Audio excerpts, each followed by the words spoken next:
Hello and welcome to the video about context for learning. I like to make these videos periodically to explain things that might need re-explained a few times. So for example, we're going to talk about a task stream project. Sometimes projects like this get a little bit confusing and need further explanation or just reiterated, so this way you can go rewatch the video as many times as you want. In this video, we're going to do an overview of the project, an explanation of details, a timeline for completion. So overview of the project.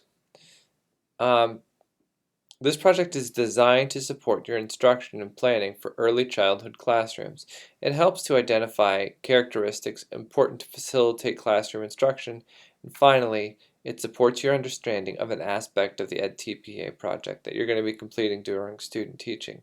So essentially, you're getting support for your student teaching project. It'll help make things a little bit more easy for you later. So first, part one is kind of the big picture. It's a worksheet. Doesn't necessarily have to be sentences. A lot of it's checkboxes. So this is about the school where you are teaching, about the class, and about the children. There are three sections here. Part two covers the same three sections, but does it in a summary form. So first, about the school where you're teaching. You want to identify what type of school this is. Is it a preschool? Is it an elementary? Is it one of those P12 models? What kind of school are you in? Next, you want to identify special features about your school or classroom setting.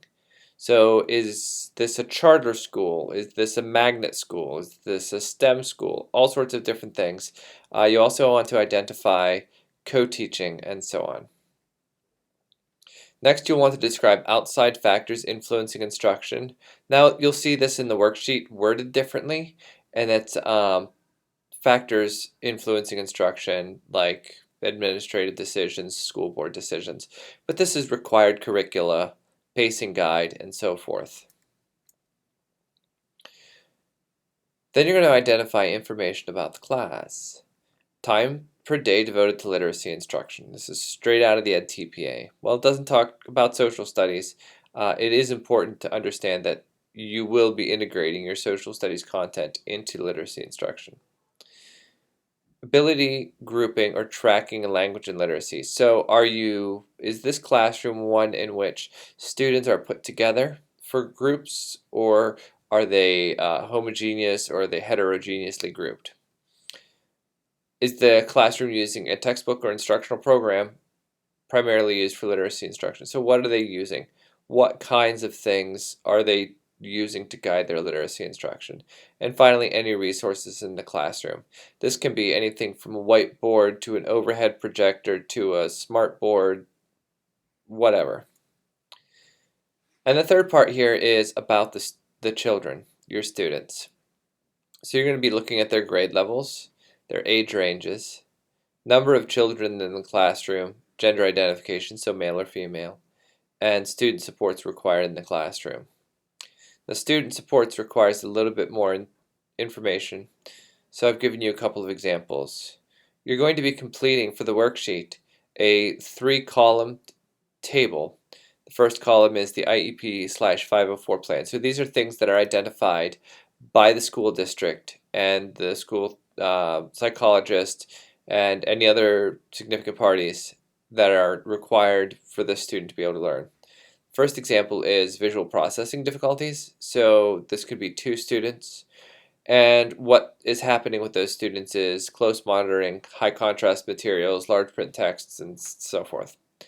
Finally, you have next section, you have Asperger's, and the number of students is 1, and the fidget device available, preferential seating to reduce distractions, and so on and so forth, whatever else is going on. Next, you can have just regular student supports for other learning needs. Maybe you have 5 struggling readers in your class. So in the first column, you would write struggling readers.